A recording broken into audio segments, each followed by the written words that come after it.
Ready for me to get things started, Corey? Or do we want to hold off another minute or so here? Let's go ahead and get going. Awesome. All right. Well, good afternoon and welcome. Thank you for taking time to attend today's webinar sponsored by Flexible Plan Investments.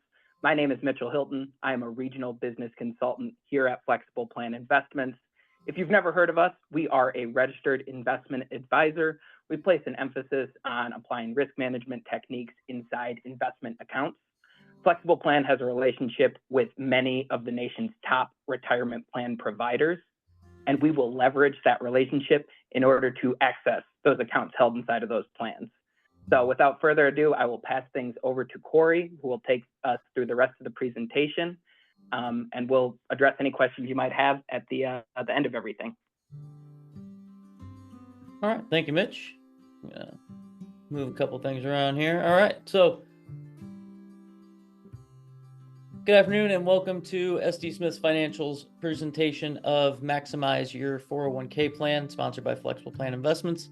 So today we're going to focus on the 401k. We're going to focus on the participant side of the 401k, not the sponsorship side of the 401k.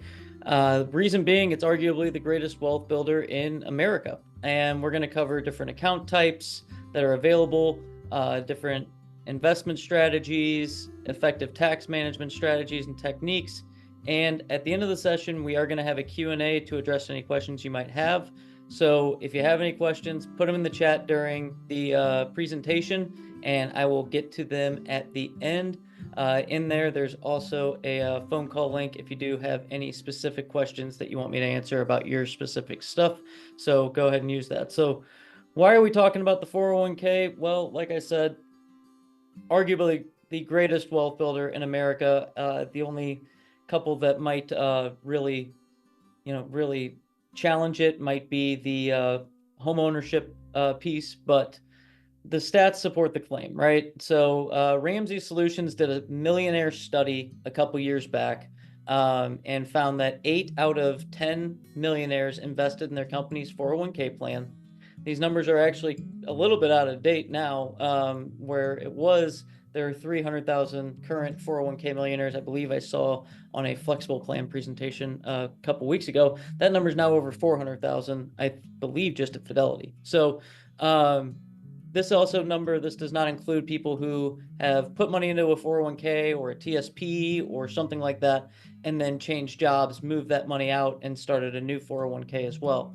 So the biggest reasons why there are so many millionaires coming from the 401k versus maybe an IRA strategy or a brokerage account strategy or other strategies is it practices a bunch of good investment concepts. So one of them being dollar cost averaging. You're putting money in every single paycheck. You're putting it in no matter what the market's up or the market's down. So when the market's down, you're going to buy more shares. When the market's up, you're going to buy less shares. This helps you basically lower your cost per share over time, which is a really good benefit. And then it's also going to allow you to get tax advantages that aren't offered in IRAs, whether it's the contribution limits or some other things. And it also allows you to participate in the market and get that wonderful compounding interest. So it is important to note, though, that not all 401k plans are created equal. Today, we're going to be discussing every aspect of a 401k plan. So understand that your company or who you're with might not offer some of these 401k plans, so some of these pieces. So if you do want to talk about your specific situation, here's my little quick pitch. Consult a financial advisor or an investment advisor representative. That's what I am with SD Smith Financial, Navy veteran, 7 years in the industry, and have a bachelor's in financial services. So enough about that, though. Let's jump into it. So there are 3 main account types in a 401k plan. We got your traditional, which is your most common and your most used. This one is going to be most likely where your match is going to go. There was a change in that not too long ago with the Secure Act 2.0 that allows companies to match into Roth. However, not a lot of companies really do that a whole lot. But here's essentially how the traditional is going to work. You got my little highlighter here. Our contributions are pre-tax. Okay, so if I make $100,000 a year, I'm contributing 5%. I'm going to be able to defer that $5,000 of contributions in taxes and not have to pay those taxes this year. But as we know, Uncle Sam always gets his. Withdrawals are going to be taxed at ordinary income. That's going to be taxed, both growth and contribution will be taxed at ordinary income. So whatever that number is for you, that's what it's going to end up being at that point in time. Like I said, this is the spot where the company matches, and this is also subject to a 10% early withdrawal penalty. We're going to get to that a little bit more whenever we talk about the Roth and the difference between the two 10% penalties. The big piece with the traditional is the required minimum distributions, or RMDs. RMDs is basically the government saying, hey, you haven't paid taxes. It's time for you to withdraw some money so you can pay those taxes. And currently, the way that it's set up after Secure Act 2.0, RMDs start at age 73. And in 2033, that number is supposed to move to age 75 if we don't see any major legislative changes. Now, why are RMDs a big piece to look at and a big piece to consider when it comes to the tax ramifications of your investment?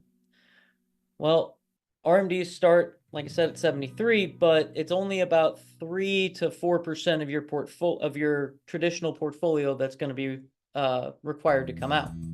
Let's say you say, I'm not going to do it. I don't need the money. I'm not going to take it out. I'm just going to leave it there. Well, then you're going to be taxed at a 50% penalty of whatever you were supposed to take out. So it is better off to just go ahead and take that money out, use it for a vacation, use it as a gift, put it into a brokerage account, whatever you want to do with it. But required minimum distributions can really, really take a toll on your long-term capabilities, because you're going to be paying that taxes on growth that if you put it into something like the Roth, you might not have that same issue. The reason is the Roth is going to have post-tax contributions. Okay, so we're going to basically put this money away. Use the example from earlier. If I make $100,000 a year, I'm putting 5% to Roth. I'm not deferring any taxes. So I'm going to pay those taxes now. That means that my qualified withdrawals are going to be tax-free. Now, here's the big piece is a lot of people know about the Roth because of the Roth IRA. And the big difference between the Roth IRA and the Roth 401k is going to be the Roth IRA has an income cap, okay? If you are married, that income cap starts hitting at about $230,000. Whereas with Roth 401k, there is no income cap. Now, there's also a higher cap of how much you can put into a 401k versus an IRA. That higher income cap is going to be $23,000 this year in 2024, and compare that to the IRA max of $7,000. The other difference between the IRA and the 401k is I can contribute $23,000 to Roth, I can contribute $23,000 to traditional, and whenever we get there, I can contribute $23,000 to the after tax, as opposed to an IRA where I can only put $7,000 to a Roth or $7,000 to a traditional or some sort of combination in between, but the max reaches that $7,000 number.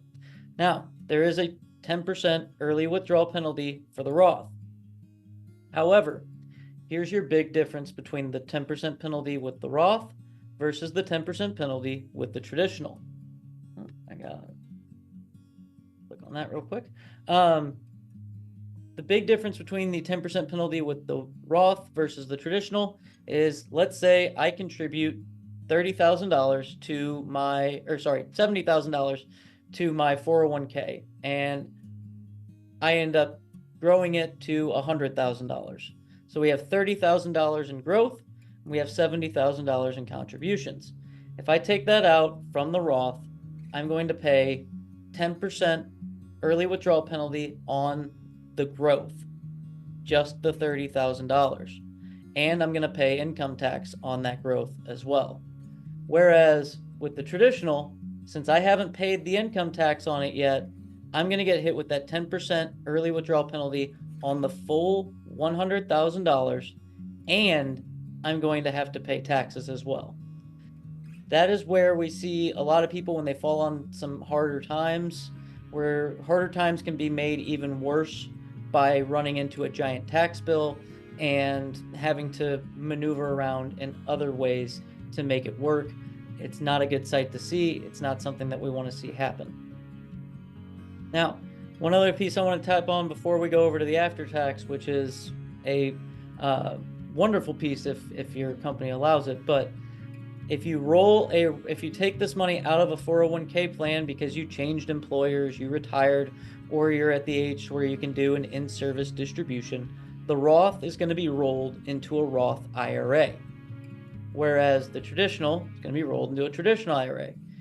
Reason I want to bring that up is because of the after-tax pieces. So after-tax is something that is not offered in every single plan.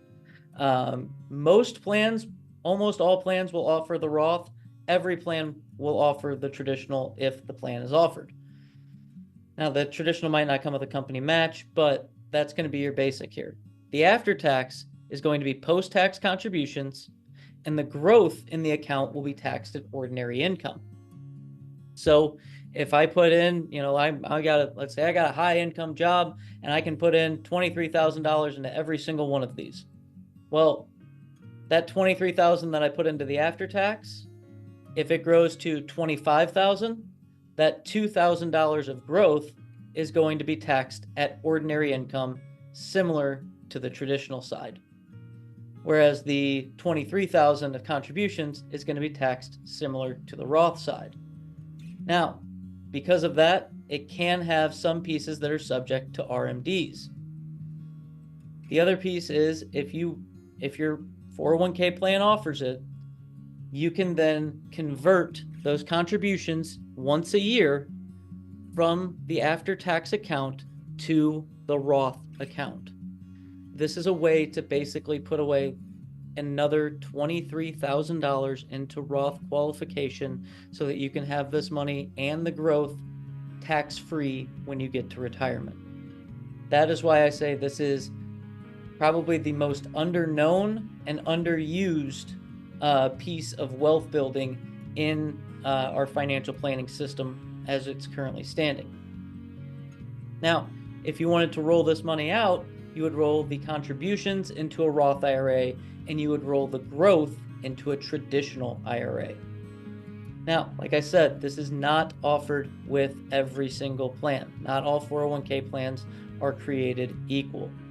The other piece that I want to touch on is catch-up contributions. If you're over the age of 50, you're able to do what is considered a catch-up contribution, which in the year 2024 is going to be an additional $7,500 that you can put towards your retirement. So you can put in, and it's also required that if Roth is offered, that $7,500 of catch-up contributions has to go to the Roth. Okay, so you can put $23,000 into traditional, including your company's match, another $30,500 to Roth, and then an additional $23,000 to after tax. This is why the 401k plan is this massive wealth builder. It's because you can put away so much money into tax qualified accounts, as opposed to something like the IRA, where you're only putting in a max of $7,000. Now that we've gone through the tax account types and everything like that, and how it can be used, let's talk about the most common investment types available within a 401k plan. These are going to be target funds, index funds, and these are going to be the most frequently seen in a 401k plan. or TSP, 403B, something like that. Then we also have company stock funds or company stock, and we also have the self-directed brokerage account, which is the newest piece out of all of this. So let's start with target funds. Anybody who has sat down with me knows that target funds are not usually a piece that I love, and there's a couple of reasons for it. But let's talk about the advantages of the target fund. It's going to basically give you a one-size-fits-all, set it and forget it approach, where you can basically put your money in and say, I want to retire in 2050. Here's my target fund that says I'm going to retire in 2050. The way the approach works is it's going to reduce risk as you get closer and closer to that target date. Now, what that means is you're going to also reduce, the potential for reward by getting closer to that target date. So basically, a target date fund that is set at 2030 is going to be a much more conservative fund than a target date that's looking at 2060. Now, this is great if you want a hands-off approach. You don't want to mess with anything, and you want something that's going to automatically rebalance for you and adjust for your risk tolerance, or a basic risk tolerance. The issue is it's one size fits all, so that risk tolerance that you might have might be different than the consensus that the target fund is going off of. If your risk tolerance is higher, you could be leaving money on the table by not using something outside of the target funds. So it might not match perfectly to your risk tolerance and your retirement goals. And it also is going to have a little bit of a higher expense ratio than that of an index fund. A target fund is essentially made up of index funds that it's going to rebalance for you. So speaking of index funds, an index fund is basically a fund that's going to try to aim to replicate the performance of a specific index, like the S&P 500, the Russell 2000, and it's going to offer you a broad market exposure of passively managed investments. This is going to give you your lowest fee typically, compared to an actively managed fund. An index fund is probably going to be somewhere around 0.1, maybe below 0.1, maybe as high as 0.2%. But the goal is we're going to put the money in and we're just going to ride the market. We're going to go up with the ups, we're going to go down with the downs, and we're going to keep just investing over the long haul. The biggest issue on this is it's going to give you a lack of flexibility, because not a lot of, most plans are going to offer you some index funds. They might not offer you a difference of 100 or 200 different funds for you to invest in. They might only give you the S&P, the Russell 2000, and an international, and that's it. So there's no real potential to do any sort of outperformance of the market. There really is just the potential to do whatever the market does and stick with it. Now, that's not always a bad thing. The market this year's been doing pretty well, and we'll see how it keeps going forward. But the next piece is primarily offered usually with larger companies and could be offered within the 401k plan. It could also be offered in the form of an ERISA account. It's basically giving you the option to invest in your employer's stock. So a company stock fund is going to be similar to the other mutual funds that will be offered in your 401k, but it's going to have a spot where it says, company X stock, and it's a mutual fund that only holds that stock.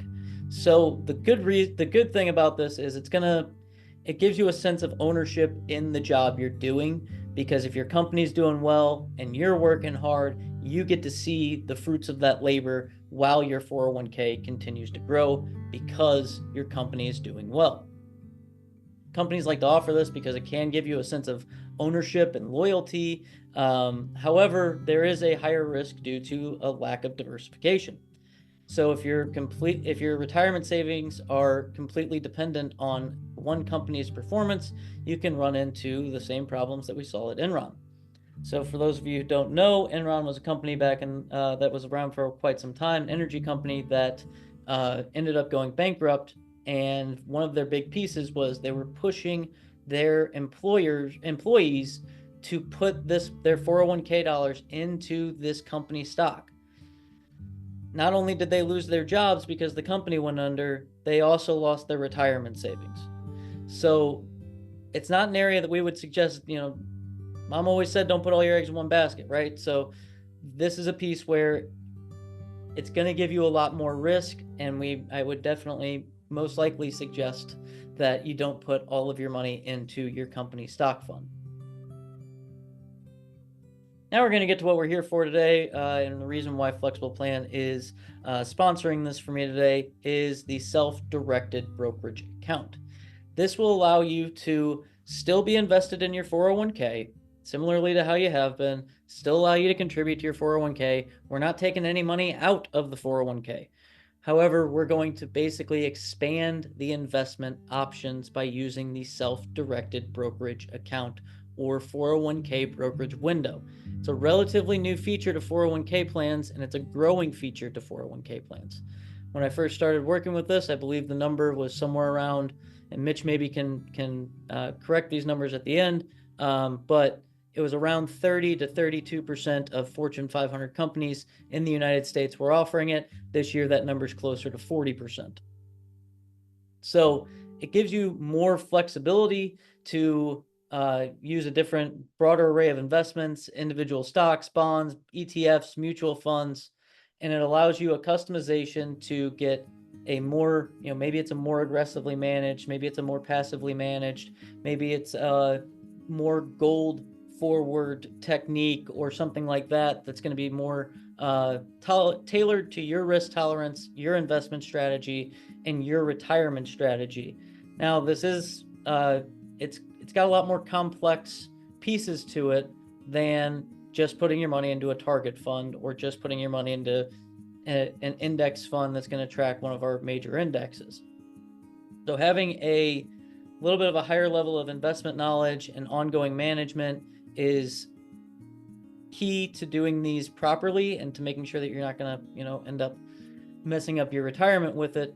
And it's going to take a little bit more knowledge. It's going to take a little bit more active use. So it's going to probably be a little bit more expensive than your standard 401k options. So it's critical to know your own investment strategy and your own retirement strategy, and to discuss that investment strategy and retirement strategy when it comes to deciding if this is something that works for you. And at the end of the day, your 401k plan's got to offer it. If your 401k plan doesn't offer it, you can't really do anything with it. So, like I said, our SDBA services are offered through Flexible Plan Investments. And if you're interested in seeing how that works and seeing if it's a fit for you or if your plan even offers it, I have a link in the chat for a phone call you can set up with me. But we are going to wrap this guy up here. So, maximizing your 401k plan. You need to understand various account types. You need to understand the investment options, and you need to understand the tax management strategies that are available to you. If you're someone who's going to have a heavy pension in retirement, and maybe you're not going to need to pull this money out, you're going to want to try to probably get out of RMDs, figuring out how to do it through Roth 401k, as opposed to maybe getting hit with having to do a massive Roth conversion in retirement, which is a topic for a whole nother webinar. I would say those are some of the things that you need to look at when it comes to what is going to fit best for you. Understanding these will help you make the best informed decision for allocating your contributions going forward. After all, you're working hard for this money. We want it to work hard for you as well. So I'm going to go ahead and open it up to questions and see if we have anything here in the chat. And I'm going to pop up the disclosure form as well.